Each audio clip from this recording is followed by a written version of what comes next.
Hello students, स्वागत है आपका एक बार फिर से। काफी दिनों से हमने कोई क्लास नहीं डाली, तो आज एक बार फिर से हम आपको पढ़ाने जा रहे हैं। क्लास नहीं चलेगी आज, और टॉपिक जो आपके सामने होगा आज वो है आर्टिकल। टॉपिक होगा आर्टिकल, जिसे हम हिंदी में लेख भी कहते हैं। क्या कहते हैं इसको हम हिंदी में? इसे हम लेख कहते हैं। क्लियर है? तो आज हम आर्टिकल ही आपको पढ़ाने वाले हैं। ठीक है, चलिए स्टूडेंट्स, तो ये क्या है? आर्टिकल होता क्या है? तो जहां तक आर्टिकल की बात की जाती है, होता क्या है? Article is a piece of writing. Piece of writing, ये एक ऐसा लेख होता है जिसको न्यूज़पेपर या मैगजीन में लिखा जाता है। Piece of writing in a newspaper. यानी कि या तो किसी अखबार में, समाचार पत्र में, या फिर किसी न्यूज़पेपर में, या मैगजीन में, जो मतलब होता है, ये लिखने का एक तरीका होता है। ये लेख होता है जो न्यूज़पेपर या मैगजीन में लिखा जाता है। Is it clear students? Magazine, ठीक है। तो ये चीज हो गई है। अब इसमें जो ये आर्टिकल होता है, इसमें कुछ विशेष चीजें होती है जो हमको ध्यान रखनी होंगी। लिखते वक्त हमें विशेष रूप से इनको केयर करना पड़ेगा कि कौन कौन सी ये चीजें हैं। चलिए, तो सबसे पहली चीज, तो इसमें क्या है? टेंस की कोई बाउंडेशन नहीं है। टेंस की बाउंडेशन नहीं है।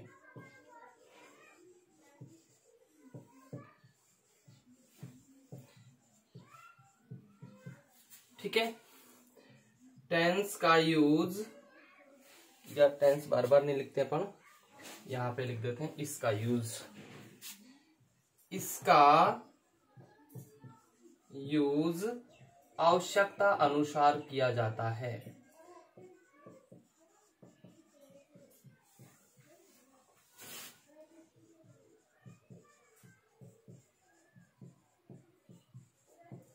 भाई जैसे रिपोर्ट पढ़ी थी मैंने, रिपोर्ट में आपको बताया था कि भाई रिपोर्ट में टेंस की बाउंडेशन होती है कि पास्ट टेंस में हुई मोस्टली वो लिखा जाता है। लेकिन यहां इसमें टेंस की किसी प्रकार से आप पे कोई बाउंडेशन नहीं है। आप इसे प्रेजेंट टेंस में भी लिख सकते हैं, पास्ट में भी, फ्यूचर में। लेकिन कैसे? वाक्य की जरूरत के अनुसार। वाक्य में अगर प्रेजेंट टेंस की जरूरत है तो प्रेजेंट में लिखेंगे, पास्ट की है पास्ट में लिखेंगे, और अगर फ्यूचर की है तो फ्यूचर में लिखेंगे। वो वाक्य की जरूरत के अनुसार आपको लिखना होता है। ठीक है,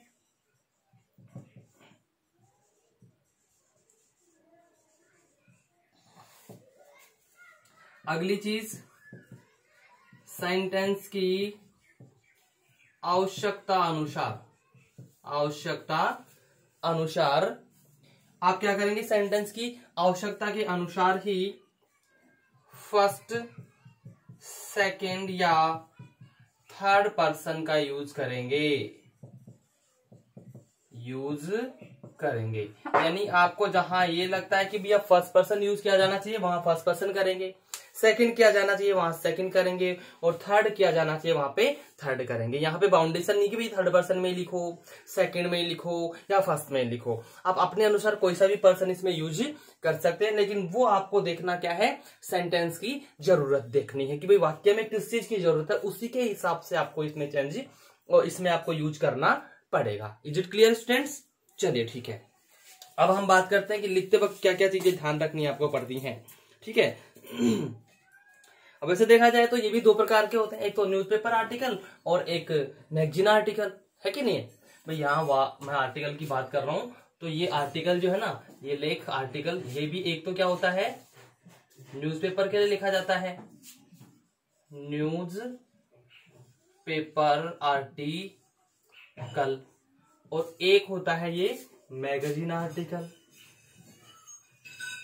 मैगजीन आर्टिकल, ठीक है। तो इसको भी हम ऐसे इस प्रकार से राइटिंग के तौर पे दो टाइप से डिवाइड कर सकते हैं, एक तो न्यूज़पेपर आर्टिकल, एक मैगजीन आर्टिकल। क्लियर है स्टूडेंट्स? चलिए, और ये दो चीजें आपको ध्यान रखनी पड़ेंगी लिखते वक्त।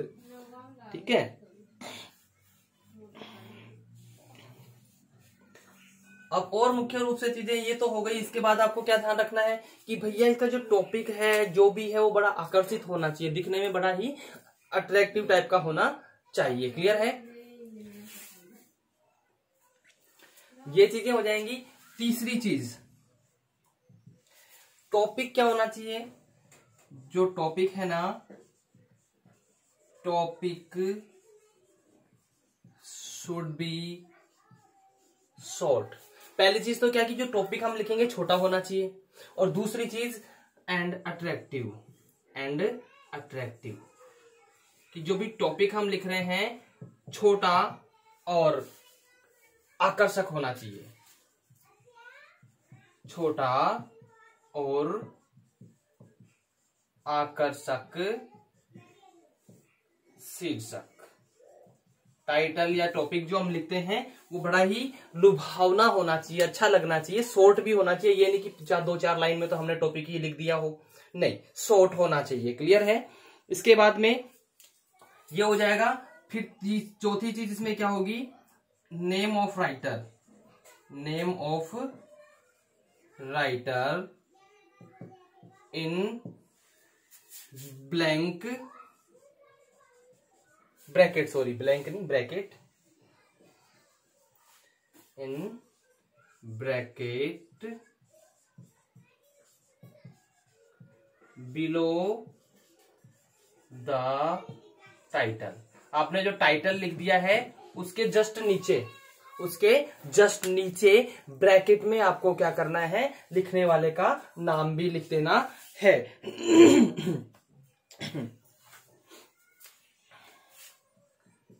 लिखने वाले का नाम शीर्षक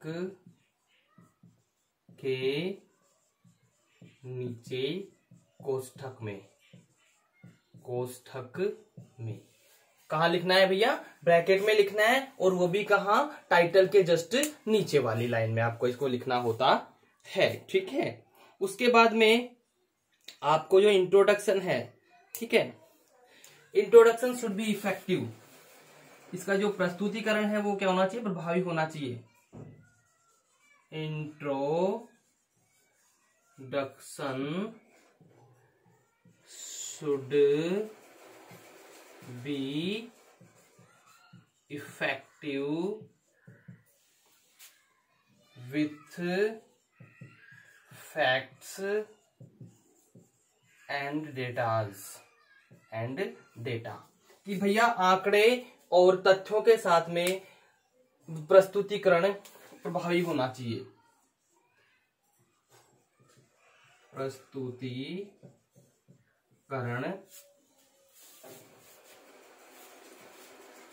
तथ्यों तथा आंकड़ों के साथ प्रभावी होना चाहिए। प्रभावी होना चाहिए। ठीक है? तो ये चीज भी आपको मुख्य रूप से इसमें ध्यान रखनी पड़ती है। क्लियर है? अब एक मतलब ये तो हो गई वैसी चीज, आप उसको मतलब एक्सप्लेन करके देखें। तो शॉर्ट रूप में अगर हम समझे इसमें मेन चीज क्या क्या देखनी होती है, तो वो मैं आपको बता देता हूं। एक बार आप इसे देख के, और अगर नोट करना चाहें तो नोट कर सकते हैं।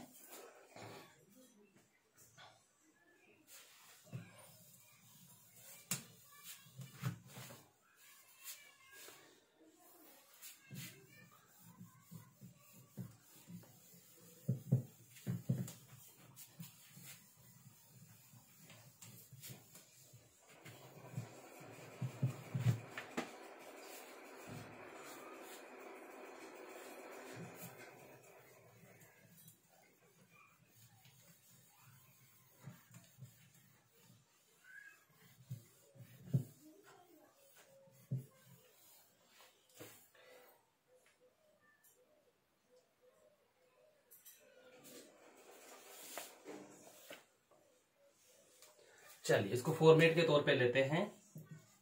फॉर्मेट क्लियर है? तो फॉर्मेट की जहां तक बात की जाती है तो सबसे पहले क्या होता है, इसका टाइटल होता है। क्या होता है? टाइटल, जो यहां लिखा जाएगा बीच में, ठीक है।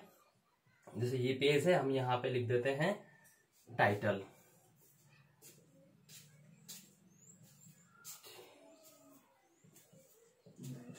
ये टाइटल हो गया। अब यहां जो मैंने लिखा है भैया टाइटल, तो टाइटल क्या होना चाहिए? शुड बी आई कैची। क्या होना चाहिए? Eye catching and thematic. Eye catching and thematic. यहां मेरा कहने का मतलब ये है कि लुभावना, आकर्षित करने वाला, और उसकी जो मुख्य थीम है वो टाइटल से ही पता चल जानी चाहिए। क्लियर है? ये चीज हो जाएगी। उसके बाद में ये हो गया, मान लीजिए मैंने यहां पे लाइन कर दिया, ठीक है। फिर यहां बाय और बाय करके name of the writer, name of the writer, ये हो जाएगा ब्रैकेट में। कैसे हो जाएगा? ये हो जाएगा ब्रैकेट में। क्लियर है? चलिए, इसके बाद में हमने क्या करना है, इसके बाद में इंट्रोडक्शन होना है इसका। ये हो गया, ये पेज के बीचों बीच लिख दिया। यहां से फिर क्या करना है, हमने इसका इंट्रोडक्शन स्टार्ट करना है। इंट्रोडक्शन। तो अभी जो इंट्रोडक्शन हम करने वाले हैं यहाँ पे, तो इंट्रोडक्शन में भी कुछ मुख्य चीजें होती हैं जिनका हमको ध्यान रखना पड़ेगा।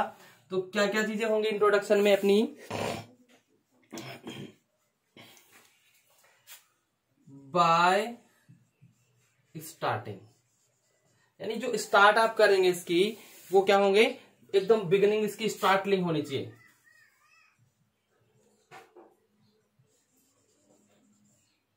स्टार्टलिंग, बिगिनिंग, मतलब जो शुरुआत आप करेंगे बड़ी जबरदस्त इसकी शुरुआत होनी चाहिए। शुरुआत में मतलब एक इफेक्टिवनेस इसकी दिखनी चाहिए। क्लियर है?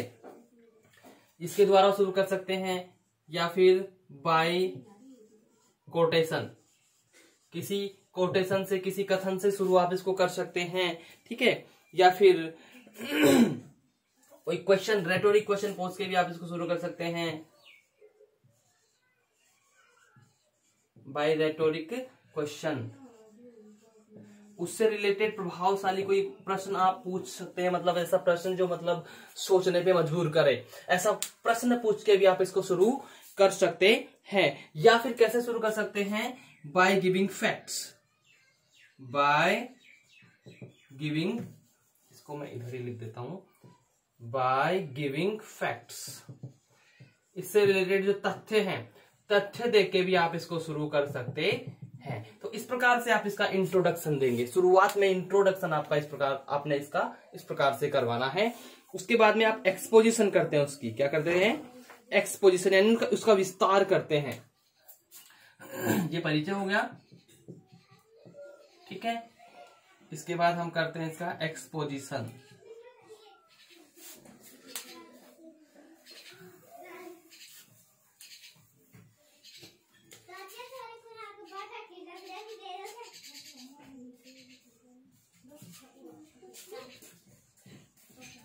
एक्सपोजिशन करते हैं इसका, यानी कि इसका हम क्या करते हैं, यहाँ पे विस्तार करते हैं, विस्तारीकरण।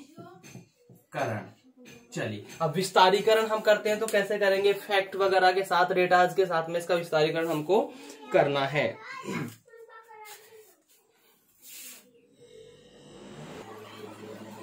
ये हो जाता है। अब हम इसको, इसका मतलब एक्सपोजिशन करते हैं, तो एक्सपोजिशन के लिए हमको जरूरी चीजें चाहिए, वही फैक्ट्स चाहिए, प्रूफ्स चाहिए, स्टैटिक्स चाहिए, ठीक है।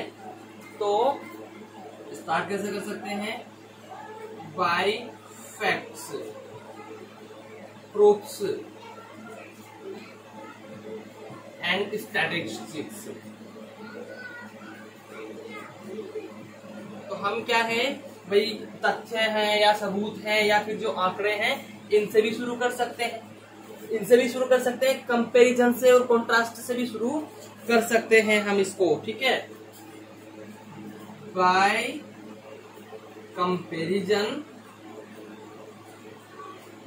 बाय कंपैरिजन एंड कॉन्ट्रास्ट, इससे भी हम इसको शुरू कर सकते हैं।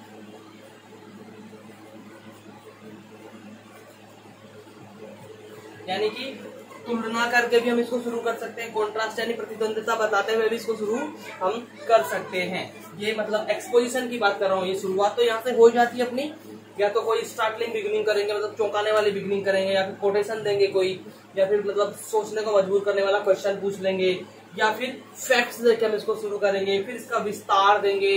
विस्तार कैसे, या तो फैक्ट से शुरू करेंगे, या प्रूफ से, या फिर स्टैटिस्टिक्स से, या फिर कंपैरिजन और कॉन्ट्रास्ट से हम इसको शुरू कर देते हैं, ठीक है। या फिर कारण और प्रभाव बता के भी कर सकते हैं इसको, बाय कोज एंड इफेक्ट्स, कारण और प्रभाव बताते हुए भी हम इसका विस्तारीकरण शुरू कर सकते हैं। क्लियर है कि नहीं है।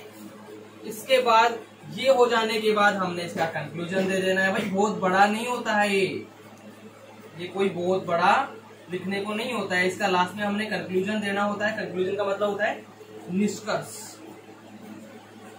ये आपने लिखा है, इतनी मेहनत की है, तो इसका निष्कर्ष क्या निकला और क्या निकलना चाहिए वो भी आप यहाँ बताएंगे। तो अब निष्कर्ष आप करेंगे with warning. With warning, warning means क्या होता है, चेतावनी। भाई आप चेतावनी देंगे कि अगर ऐसा नहीं हुआ तो ऐसा हो सकता है, और ऐसा अगर ज्यादा हुआ तो इससे ये हो सकता है। वार्निंग से कर सकते हैं इसको आप, या फिर विद होप, आशा करते हुए आप इसको कंक्लूड कर सकते हैं, इसकी कंक्लूजन दे सकते हैं। यानी कि वार्निंग से भी कर सकते हैं, होप से भी आप कर सकते हैं, या फिर अपील से भी कर सकते हैं। लोगों से एक प्रार्थना करते हुए, अपील करते हुए भी आप कर सकते हैं, ठीक है, विद एन अपील। तो इस प्रकार से आपने ये लिखना है। एक बार फिर से देख लीजिए स्टूडेंट्स। सॉरी, फॉर्मेट की बात की है मैंने यहाँ पे। सबसे पहले आप टाइटल लिखेंगे, पेज के मध्य में रहेगा। कहाँ रहेगा, पेज के मध्य में रहेगा आपका टाइटल। टाइटल जो है आपका आई कैचिंग होना चाहिए, मतलब आंखों को एकदम से अट्रैक्ट करने वाला, लुभावना होना चाहिए। और उसमें जो थीम है, मेन जो थीम आप समझाना चाह रहे हैं, वो आपकी टॉपिक में ही समझ में आ जानी चाहिए। उसके बाद में इसके नीचे आप लिखेंगे by name of the writer, by करके लिखने वाले का नाम, और वो रहेगा ब्रैकेट में। किसमें रहेगा, ब्रैकेट में, बोले तो कोष्ठक में रहेगा। फिर हमको मेन शुरुआत करनी है, तो इंट्रोडक्शन, उसका परिचय देंगे। इनमें से किसी भी पॉइंट से हम उसका परिचय दे सकते हैं कि भाई जैसे या तो ऐसी शुरुआत करें जो मतलब एकदम दिमाग को झकझोर के रखते कि हाँ ये चीज सोचने वाली है, या फिर हम कोई कोटेशन से, कोई कथन लेके हुए, कोई श्लोक से इसकी शुरुआत करते हैं, या फिर कोई ऐसा क्वेश्चन पूछे जो हमको बिल्कुल सोचने पे मजबूर कर दे कि हाँ यार it is a big problem और it is matter of thinking, या फिर हम उसके संबंधित जो तथ्य हैं वो तथ्य देते हुए इसको शुरू कर देते हैं। उसके बाद उसका विस्तार करते हैं। भैया जो टाइटल है उसका विस्तार भी तो हमको करना है। अब विस्तार या तो इनसे करेंगे, कोई फैक्ट देंगे, प्रूफ देंगे, स्टैटिस्टिक्स देंगे, इनसे करेंगे, या फिर कंपैरिजन एंड कॉन्ट्रास्ट करते हुए कर देते हैं, या फिर उसके प्रभाव और कारण बताते हुए करते हैं। और लास्ट में हमको कंक्लूजन देना होता है, तो या तो उसमें हम वार्न करेंगे लोगों को, या आशा करेंगे, या फिर लोगों से प्रार्थना करेंगे, अपील करेंगे। तो ये हो जाता है आपका एक आर्टिकल का format. Is it clear students? ठीक है, चलिए ठीक है। तो स्टूडेंट्स ये हो गए फॉर्मेट्स। अब हम क्या करते हैं, क्वेश्चन लिखते हैं, और क्वेश्चन लिख के फिर हम उसका आर्टिकल लिख के आंसर देंगे। क्लियर है स्टूडेंट्स? चलिए तो हम इसको रब करते हैं और फिर क्वेश्चन लिखते हैं।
चलिए तो स्टूडेंट्स क्वेश्चन हम लिखते हैं अब। प्रश्न लिखते हैं।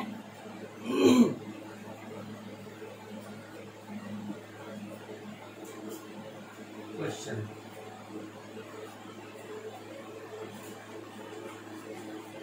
राइट एन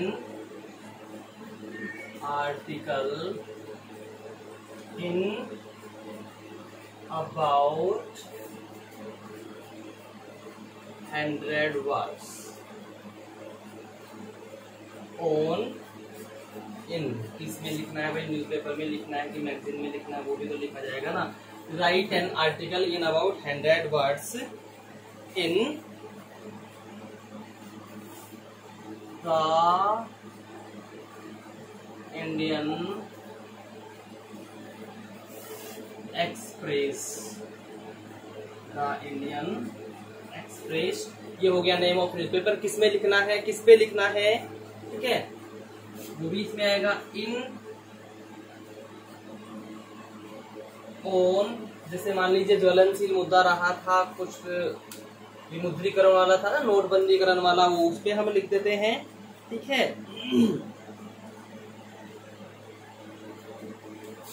उस पे लिख देते हैं डिमोनेटाइजेशन, डिमोनेटाइजेशन पे हम लिख लेते हैं डिमोनेटाइजेशन। तो ये एक ज्वलनशील मुद्दा रहा है पिछले 2-3 सालों में, तो इसको हम क्या करते हैं, इसी पे हम लिख लेते हैं, ठीक है, demonetisation and it's impacts,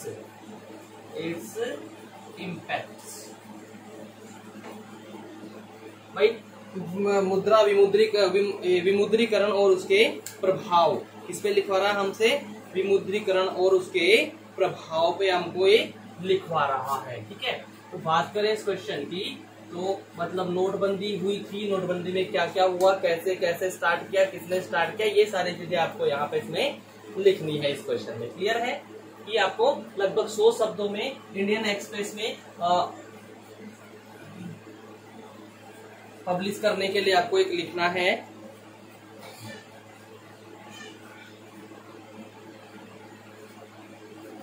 demonetisation पे। क्लियर?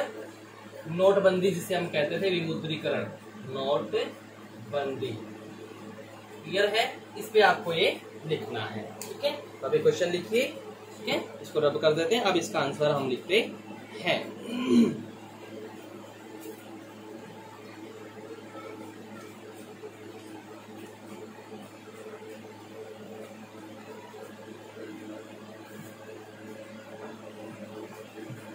अच्छा, तो अब सबसे पहली चीज मैं आपसे ये पूछना चाहूंगा, ये हुआ कब था? वे जो नोटबंदी का काम हुआ था, ये कब हुआ था? 8 नवंबर 2016 को रात्रि 8 बजे। किसने किया था? इंडियन गवर्नमेंट के जो पीएम हैं नरेंद्र मोदी, उन्होंने इसको 8 नवंबर 2016 में रात्रि 8 बजे इसको घोषणा इसकी की थी, ठीक है।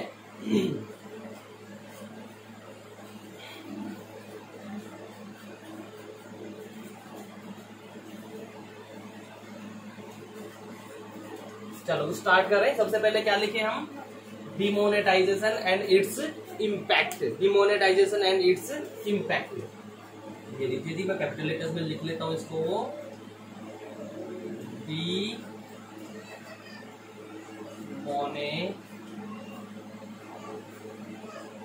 डिमोनेटाइजेशन, क्लियर, एंड इट्स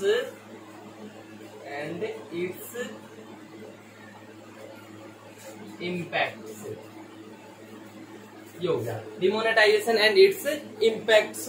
तो ये हो गया है अपना क्या टॉपिक हो गया है। क्लियर है? ये क्या हो गया है? टॉपिक। अब हमने क्या करना है, कोई जैसे मैं अपन मान लीजिए कोई भी यहाँ लिख रहा है उसके बारे में, बाय रविश कुमार, बाय रविश कुमार, इसको हमने क्या कर देना है, ब्रैकेट में बंद कर देना है, ठीक है। अब शुरू करेंगे नेक्स्ट। तो अब यहां से on 8 November on 8th November 2016. On 8th November 2016, our government of India, our government of India announced demonetization of India, announced demonetization of कौन से नोट बंद हुए थे? 500 का और 1000 का। तो demonetisation of ₹500 and 1000 notes of ₹500 and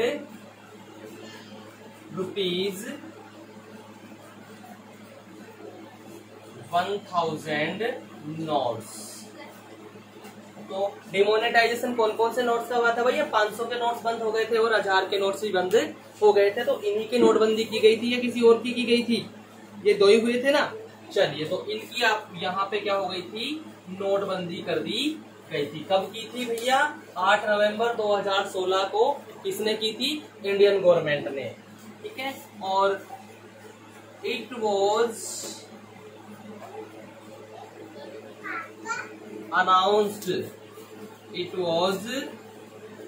announced by our PM Mr. Narendra Damodar Das Modi। Narendra Damodar Das Modi कौन थे? पीएम थे। पीएम कौन है? नरेंद्र दामोदर दास मोदी। इनके कार्यकाल में ही ये अनाउंसमेंट हुआ था। मतलब नोटबंदी का जो अनाउंसमेंट है मोदी जी के कार्यकाल में हुआ था 8 नवंबर 2016 और रात्रि 8 बजे ये अनाउंसमेंट किया गया था। Is it clear students? चलिए ठीक है। अब हुआ क्या फिर? ये बंद होके नए नोट 500 के और 2000 के नए नोट इंट्रोड्यूस किए गए थे। ठीक है, 500 के और 2000 के नोट, यानी 1000 के नोट को हटा दिया गया था और 2000 के और 500 के नोट आए थे। The new notes of ₹500 and ₹2000 were introduced in economy,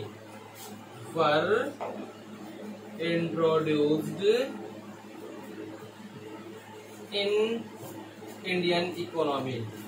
तो भारतीय अर्थव्यवस्था में इससे पहले 2000 का नोट नहीं हुआ करता था, लेकिन जब ये नोटबंदी हुई उसके बाद भारतीय इकोनॉमी में, अर्थव्यवस्था में 2000 का नोट ऐड किया गया और जो 1000 का जो नोट था उसको हमेशा के लिए हटा दिया गया। क्लियर है? तो यही हुआ कि यहाँ पे 500 और 1000 के जो पुराने नोट थे उनको बंद किया गया और 500 का नया नोट निकाला गया और 1000 के बजाय 2000 का नया नोट इंट्रोड्यूस यहाँ पे किया गया। Is it clear? और इसमें हुआ क्या था कि जो ओल्ड करेंसी थी, ओल्ड करेंसी वॉज, तो आपकी जो पुरानी मुद्रा थी उसको डिपॉजिट करवाना था, आपको डिपॉजिट करवाना था बैंक में। ठीक है, was to be deposited in the banks. Okay, to be deposited last in banks by 31st December 2013। Bye 31 December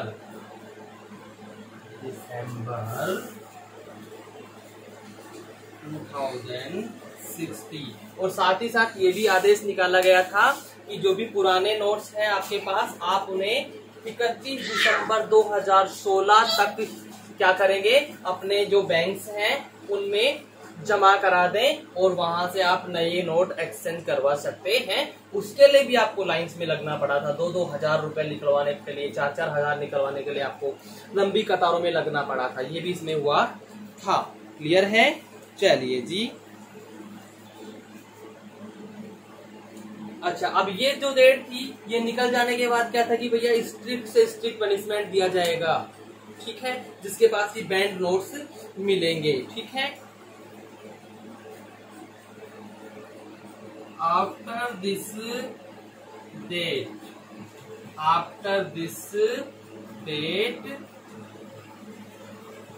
stringent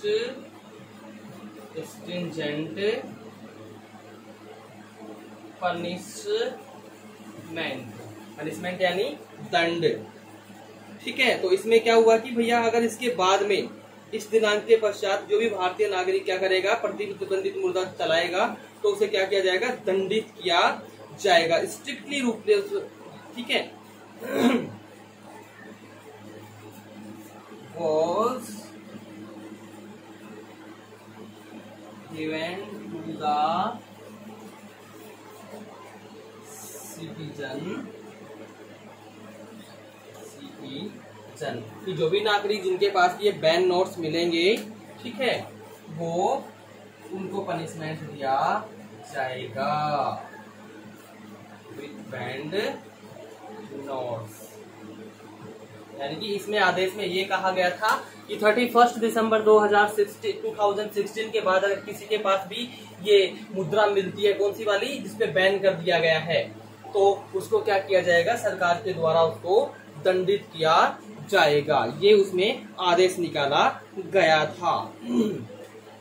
अब जहां तक इसके इम्पैक्ट की बात की जाए, the impact of the demonetisation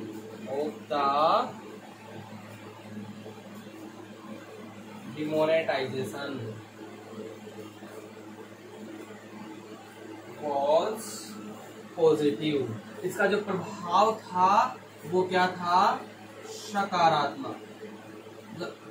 ये बोल सकता हूं मैं कि कई मायनों में इसका प्रभाव नकारात्मक भी था, लेकिन मोस्टली हम इसे सकारात्मक ही मान के चलेंगे, क्योंकि इससे हमारी करेंसी जो थी फेक करेंसी, वो क्या हो गई, बाहर निकली, ठीक है।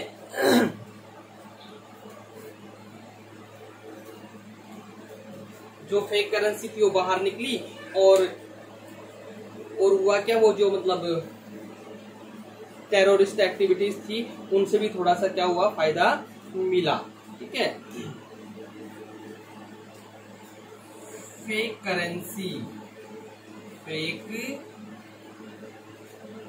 करेंसी आउटस्टेज बाहर निकली एंड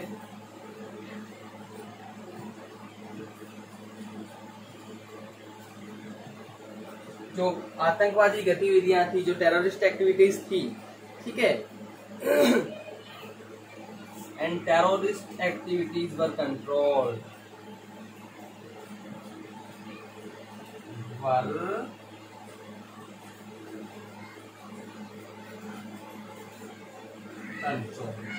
इसका प्रभाव ये रहा, इसका सकारात्मक प्रभाव ये रहा कि एक तो जो फेक करेंसी थी, लोगों के पास जो 2 नंबर का काला धन जिसे बोला जाता था, वो लोगों का बाहर निकला। साथ ही साथ जो आतंकवादी गतिविधियां थी उन पे भी क्या हुआ, थोड़ा सा नियंत्रण लगा। यानी उनके पास अब जो एक्सचेंज के लिए पैसा नहीं बचा था, उनकी गतिविधियां जो अंतिम रूप नहीं ले पाई, इससे मतलब इनका थोड़ा कंट्रोल करने में मदद मिली, ठीक है। तो इस प्रकार से ये काफी फायदेमंद भी हुआ। और साथ ही साथ ब्लैक मनी और ब्लैक मार्केटिंग थी, वो भी कंट्रोल हुई, ठीक है। ब्लैक मनी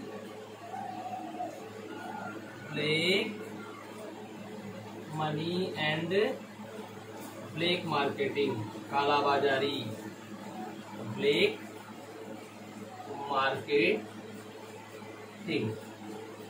जो काला धन, काला बाजारी है, उस पे भी क्या लगा, इससे कंट्रोल लगा, वो भी कंट्रोल हुए इससे, वर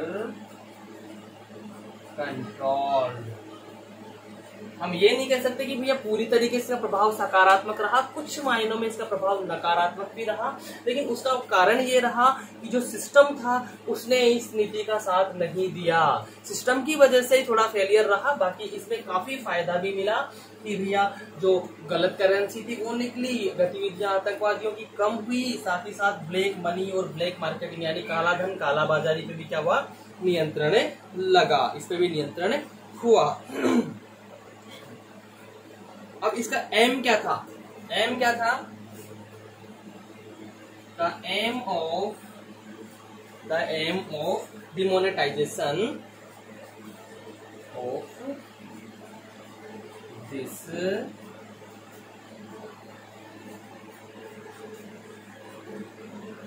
डिमोनेटाइजेशन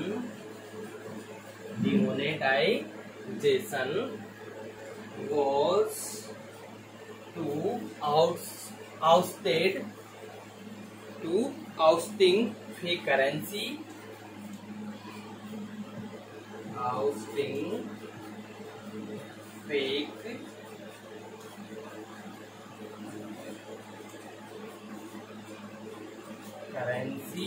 एक तो ये चीज कि जो फेक करेंसी थी, जो गलत मुद्रा थी, वो बाहर निकले, इसका एक तो मतलब ये था, ठीक है,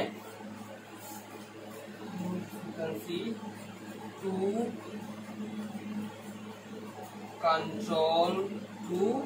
control terrorist activities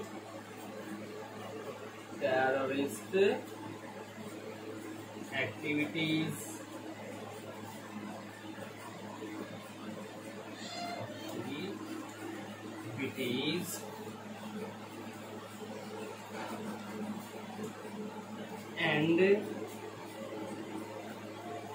ending black money and black marketing, black money and black marketing,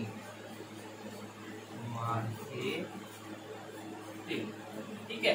तो यहाँ पे हम देख रहे हैं कि भैया ये जो नोटबंदी का जो रहा वास्तव में फायदेमंद भी रहा, कुछ जगह पे ये नुकसान भी दे गया लोगों को, क्योंकि जिस समय नोटबंदी हुई उस वक्त शादियों का सीजन चल रहा था, वो शादियों के सीजन में लोगों को समस्याओं का भी सामना करना पड़ा, लेकिन कहीं कहीं ये जनता के फायदे के लिए ही था, ये कहीं कहीं जनता का फायदा पहुंचाने वाला मामला ही था। तो हम देखते हैं एक बार फिर से इसको। सबसे पहले हमने क्या किया, अकॉर्डिंग टू आवर फॉर्मेट, सबसे पहले हमने टाइटल लिख दिया, डिमोनेटाइजेशन एंड इट्स इम्पैक्ट, विमुद्रीकरण और उसके प्रभाव, नोटबंदी और उसके प्रभाव, ये हो गया नेम ऑफ राइटर, हमने लिख दिया है। कब हुआ भैया, on 8 November 2016 our government of India announced demonetisation of ₹500 and ₹1000 notes. 8 नवंबर 2016 को हमारी भारतीय सरकार ने 500 के नोट एक और 1000 के नोट्स पर नोटबंदी की घोषणा की। Clear? It was announced by our PM mister Narendra Damodar Das Modi. ये हमारे सम्मानीय प्रधानमंत्री श्री नरेंद्र दामोदर दास मोदी जी के द्वारा अनाउंस किया गया था। The new notes of ₹500 and ₹2000 were introduced in Indian economy. और जैसे इनको बंद किया गया उसके बाद क्या हुआ, भारतीय अर्थव्यवस्था में 500 और 2000 ₹500 एंड ₹2000 के नए नोट्स को इंट्रोड्यूस किया गया, मतलब नए नोट्स प्रचलन में लाए गए। The old currency was to deposited last in banks by 31 December 2016।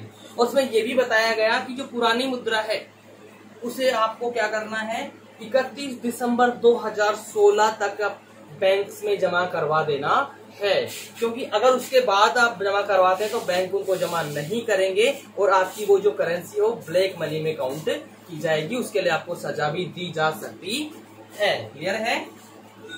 After this date, कौन सी date, 31 December 2016, stringent punishment was given to the citizens ban notes, कि प्रतिबंधित नोटों का अगर 31 दिसंबर के बाद कोई भी नागरिक यूज करता है तो उसको क्या बताया गया कि उसको प्रतिबंधित नोटों का यूज करने के मामले में दंडित किया जाएगा, दंडित किया गया।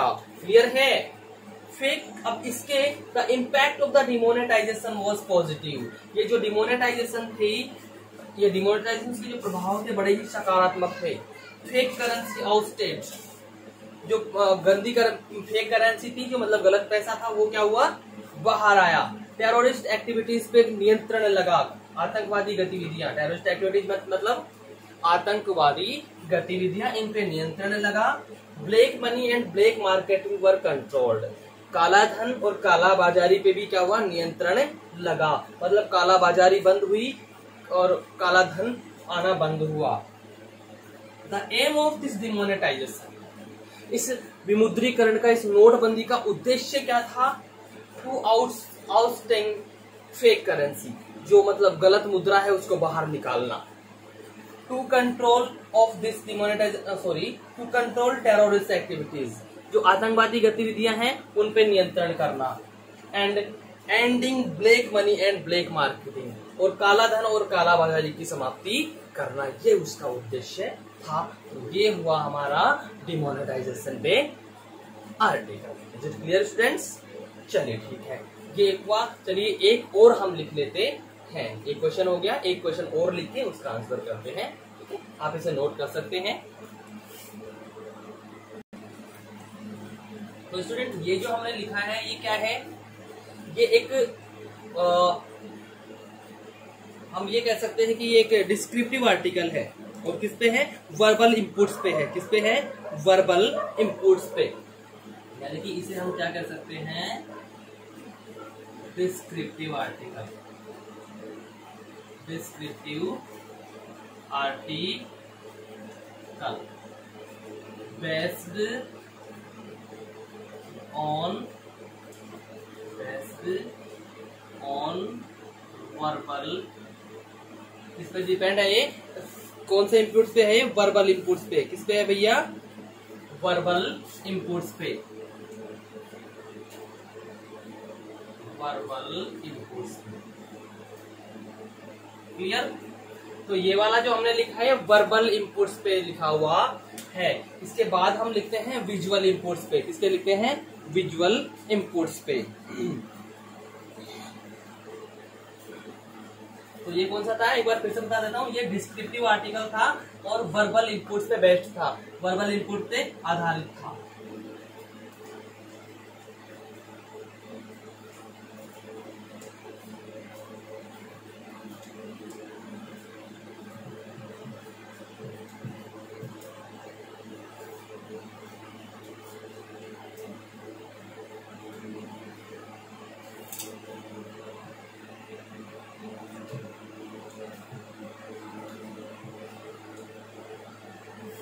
चलिए स्टूडेंट्स क्वेश्चन लिखते हैं। ठीक है,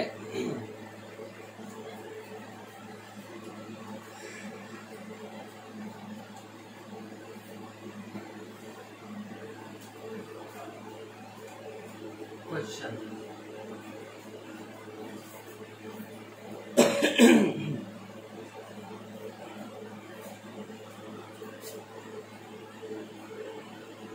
right an article in about 100 words, लगभग 100 शब्दों में आपको एक आर्टिकल लिखना है।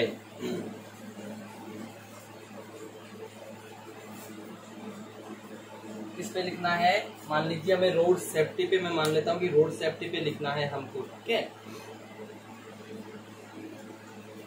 on the basis of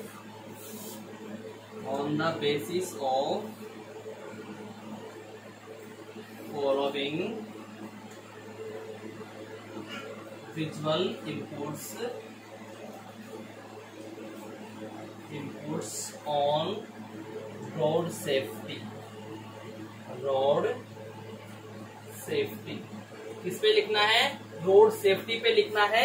और कुछ विजुअल इनपुट्स मैं आपको दे देता हूं, उनके आधार पर लिखना है। ठीक है, क्या मैनी पीपल इसमें जो एक्सीडेंट की बात करते हैं उसमें बहुत सारे लोग मरते हैं। Many people are killed in road accidents. या रोड एक्सीडेंट्स होते हैं, इसमें बहुत सारे लोग क्या होते हैं? मारे जाते हैं। ठीक है, क्यों मारे जाते हैं? क्योंकि people are ignorant of the traffic rules. क्योंकि जो लोग हैं वो क्या करते हैं? ट्रैफिक रूल्स को इग्नोर करते हैं। उसका कारण क्या होता है? या तो कुछ लोगों को ट्रैफिक रूल्स पता ही नहीं होते हैं, और कुछ लोगों को होता है तो वो ट्रैफिक रूल्स को फॉलो नहीं करने में अपनी क्या समझते हैं? बहादुरी समझते हैं। सो it is our duty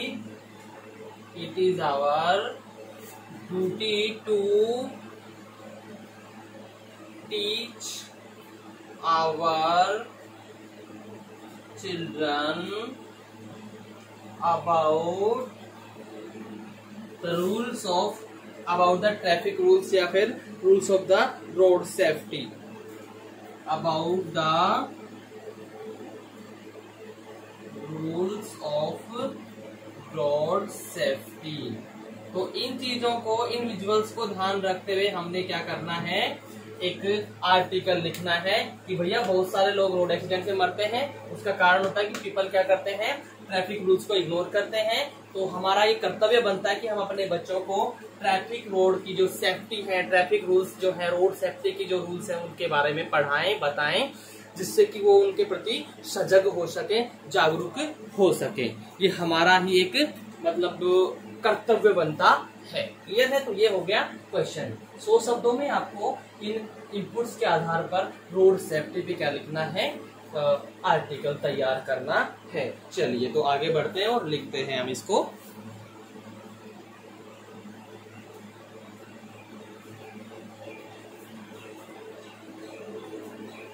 question हो गया, आप लिख सकते हैं इसको।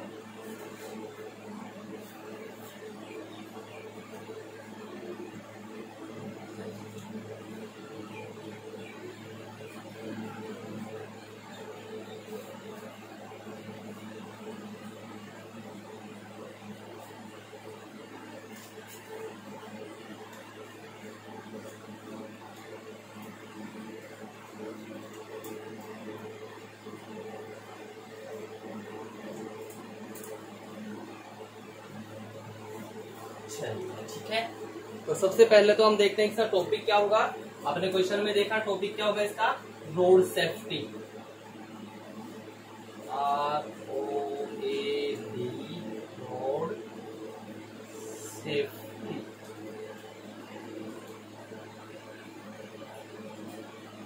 ठीक है, बाय रंजन कुमार।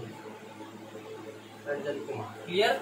ये हो गया। ठीक है, तो अब किसके बारे में लिखने? भैया जिंदगी से रिलेटेड चीज है ना। अभी रोड सेफ्टी तो जिंदगी पे बनती है बात, अगर रोड में सेफ्टी वाली बात हम नहीं रखेंगे तो। क्लियर है? Our life is very precious. हमारी जिंदगी बहुत ही अनमोल है। हमारी जिंदगी क्या है? बहुत ही अनमोल है भैया, इसका कोई मोल नहीं है। ठीक है, तो क्या करना चाहिए? We should save it from every type of casualties. Every type of casualties. तो हमें क्या करना चाहिए कि किसी भी प्रकार की लापरवाही से होने वाली जो भी घटनाएं हैं, दुर्घटनाएं हैं, उससे हमें हमारी जिंदगी को क्या करना चाहिए, बचाना चाहिए। ठीक है,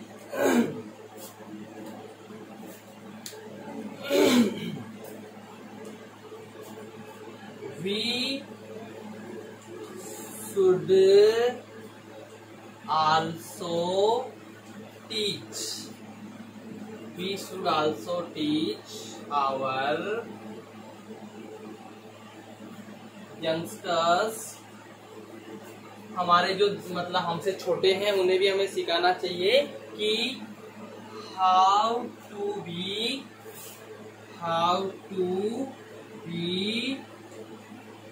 safe from road accidents,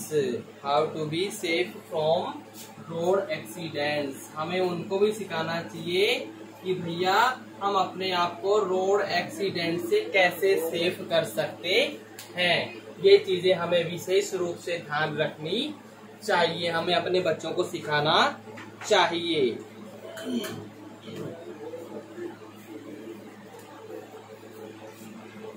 There are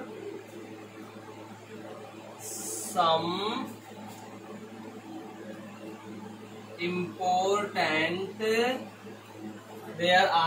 important things which we can keep in our minds, बहुत सारी ऐसी इंपॉर्टेंट चीजें हैं जिनको हम अपने दिमाग में रख सकते हैं, जिससे क्या कर सकते हैं, हम रोड एक्सीडेंट्स को अवॉइड कर सकते हैं। To avoid road accidents. Clear है students? Sorry,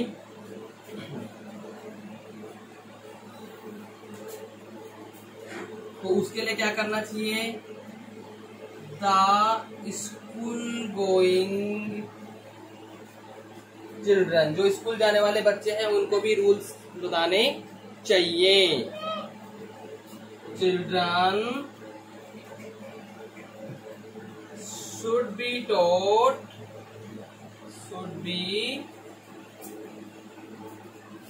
taught the rules of road safety। ठीक है,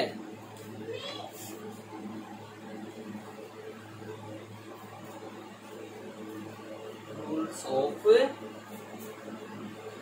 रोड सेफ्टी। तो रोड पे जो रूल्स होने चाहिए उनके बारे में हमें अपने बच्चों को पढ़ाना चाहिए। तो क्या, इफ, छोटी छोटी बातें, if they are going to cross the road, अगर बच्चे क्या कर रहे हैं, रोड क्रॉस कर रहे हैं, क्रॉस अ रोड, तो क्या करना चाहिए, जेब्रा क्रॉसिंग से क्रॉस करना चाहिए। They should cross from the zebra crossing. ठीक है, they should cross it on the zebra crossing. Zebra crossing समझते हैं आप लोग? जेब्रा क्रॉसिंग भैया रोड पे जो सफेद सफेद सी पट्टियां बनी होती है ना, ऐसे जैसे अपना रोड है, जैसे मान लीजिए ये अपना रोड है, तो इसमें ऐसे सफेद सफेद सी पट्टियां बनी होंगी बीच में ऐसे, तो ये जो सफेद पट्टियों वाली लाइन है ना, इसी को हम जेब्रा क्रॉसिंग कहते हैं। इसको क्या कहते हैं हम, जेब्रा क्रॉसिंग लाइन। और हमें हमेशा इसी लाइन से रोड क्रॉस करना चाहिए, इसमें दुर्घटना नहीं होती है। क्लियर है? तो दुर्घटना से भी हम बच सकते हैं और हम वहाँ पे जो रूल्स हैं, जो रोड सेफ्टी के रूल्स हैं, उनका भी पालन कर देंगे और हम अपने आप को बचा भी लेंगे। तो हमें क्या करना चाहिए, जेब्रा क्रॉसिंग से ही, या जेब्रा क्रॉसिंग लाइन जो है उससे ही रोड क्रॉस करना चाहिए। Zebra crossing line.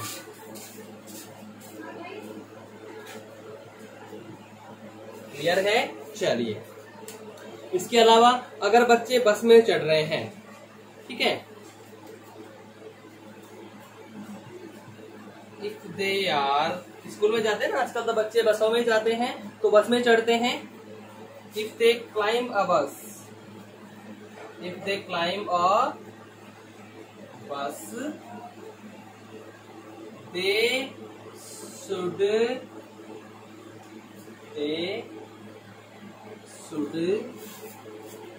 Cooperate each other, उन्हें एक दूसरे का सहयोग करना चाहिए, धक्का मुक्की नहीं करनी चाहिए। क्या नहीं करनी चाहिए? धक्का मुक्की ना करते हुए एक दूसरे का सहयोग करना चाहिए, जिससे कि कोई बच्चा गिरे नहीं, सुरक्षित रूप से वो लोग बस में चढ़ जाएं। ठीक है।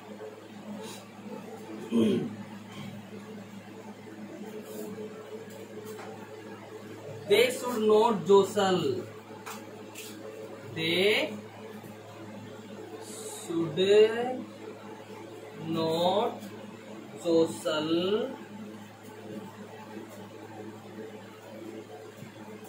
during climbing, यानी बस में चढ़ने के दौरान उन्हें धक्का मुक्की नहीं करनी चाहिए। जोसल का मतलब होता है धक्का मुक्की करना। अगर वो धक्का मुक्की करेंगे तो क्या हो जाएंगे? बस से नीचे गिर जाएंगे। और गेटिंग डाउन फ्रॉम अ बस, डाउन फ्रॉम बस, कि अगर वो धक्का मुक्की करेंगे तो होगा क्या? बस से वो नीचे गिर जाएंगे। ठीक है। और उसके अलावा दे should not make a noise, make a noise in the bus, और जब भी बस में यात्रा कर रहे हैं तो उन्हें बहुत जोर से आवाज भी नहीं करनी चाहिए, बहुत ज्यादा शोरगुल भी नहीं करना चाहिए। क्यों? क्योंकि ज्यादा शोरगुल करने से ड्राइवर जो है, ड्राइवर मेंटली डिस्टर्ब हो जाता है। ठीक है।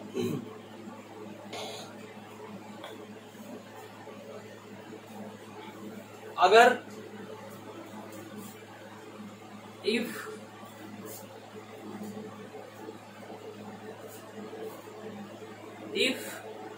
the children going on foot along the road, along the road, अब क्या है? जैसे कि बच्चे अगर पैदल पैदल जा रहे हैं, रोड के किनारे किनारे क्या चल रहे हैं? पैदल पैदल चल रहे हैं, तो they should know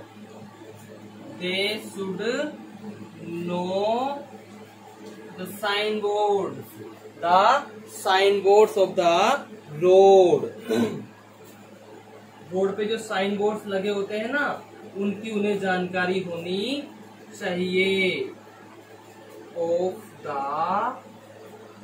road, road पे जो दिशा निर्देश देने वाले बोर्ड लगे होते हैं ना, भाई ऐसे करके यूं घुमाव है, तीव्र गति से ना जाएं, इतनी स्पीड से चलें, यहाँ पे आगे वाहन आ सकता है, यहाँ से क्रॉस करें, ऐसे बहुत सारी चीजें लिखी होती है ना। तो वो जो साइन बोर्ड होते हैं उनका हमें क्या होना चाहिए? नॉलेज होना चाहिए, और वो जानकारी बनती है तो हम सेफ्टी अपनी कर सकते हैं। और वो जिम्मेदारी किसकी होती है? पेरेंट्स की, कि अपने बच्चों को ये सारी चीजें सिखाएं। क्लियर है?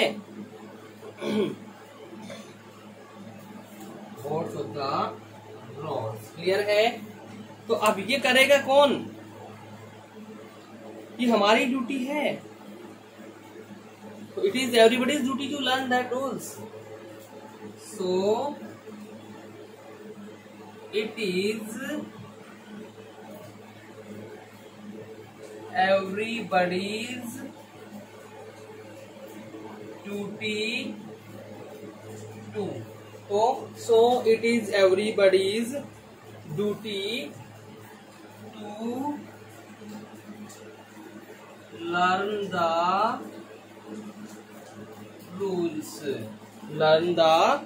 rules of the roads, rules of the roads so that life can be saved from any loss. Life can be saved from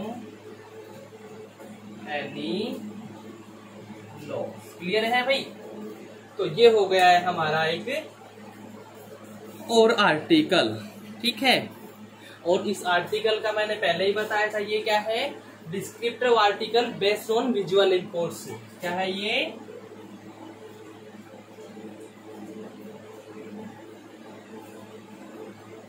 descriptive article, ठीक है।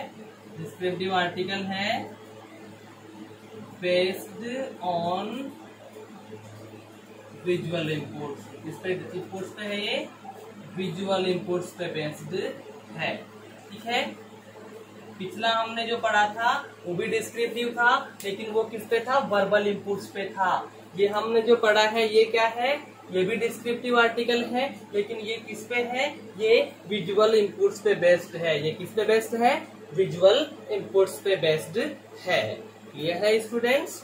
चलिए अब इसका हम थोड़ा समझा देते हैं आपको। तो देखिए टाइटल क्या हो रहा है इसका? रोड सेफ्टी, सड़क सुरक्षा। क्लियर है?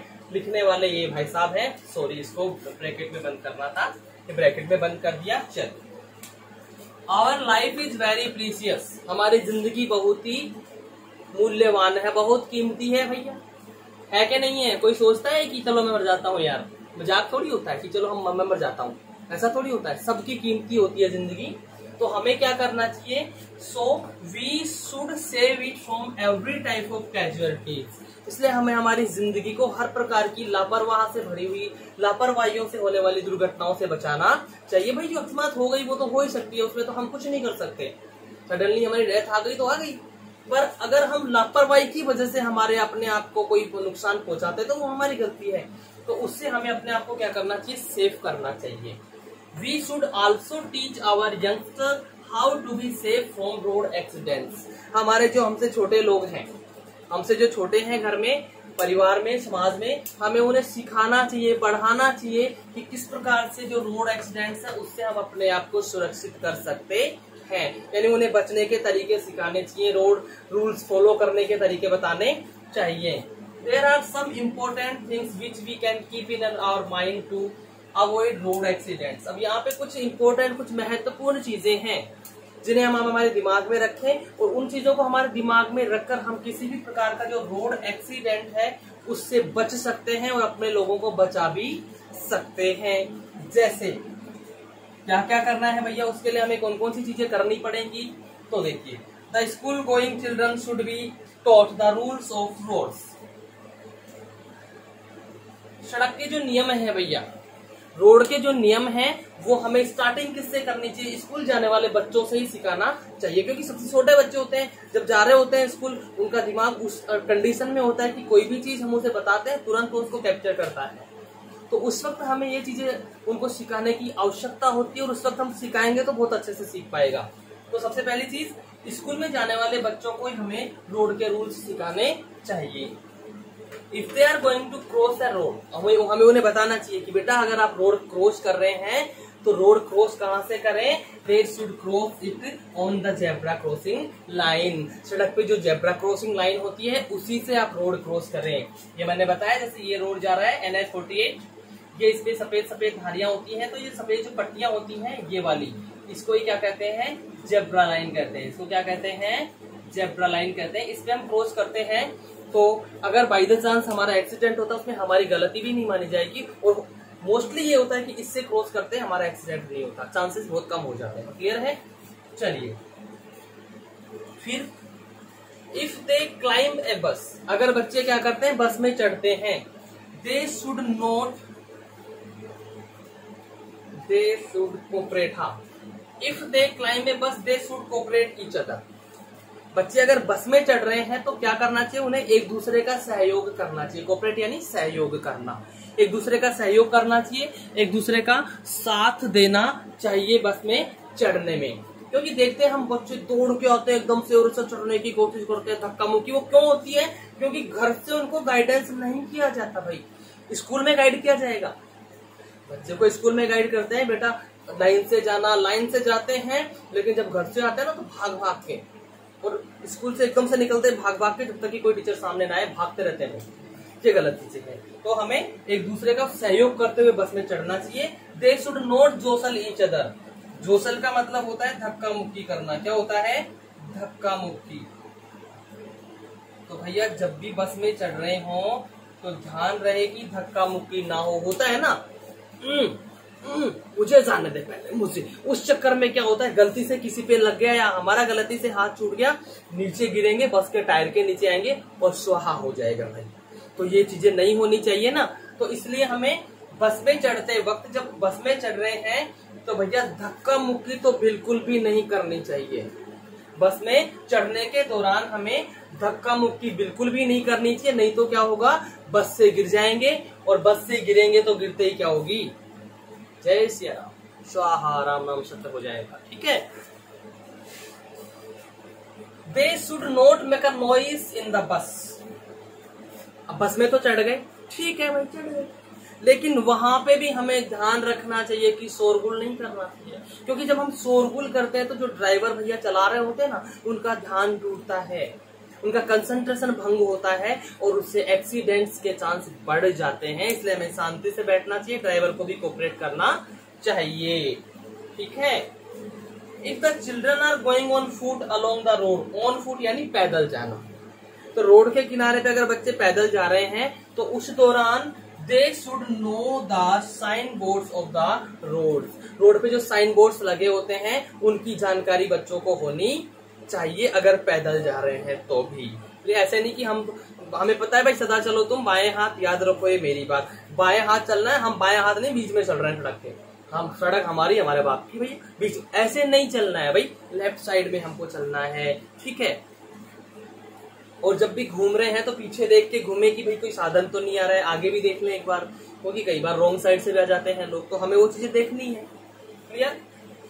सो it is everybody's duty to learn the rules of the road so that life can be saved from any loss. इसलिए हर किसी का कर्तव्य, हमारा हर किसी का कर्तव्य है कि हम जो रोड के रूल्स हैं वो सीखें, रोड के जो रूल्स हैं वो सीखें, जिससे कि किसी भी प्रकार की हानि से, किसी भी प्रकार के लॉस से हम अपनी जिंदगी को क्या कर सके, बचा सके। क्लियर है स्टूडेंट्स?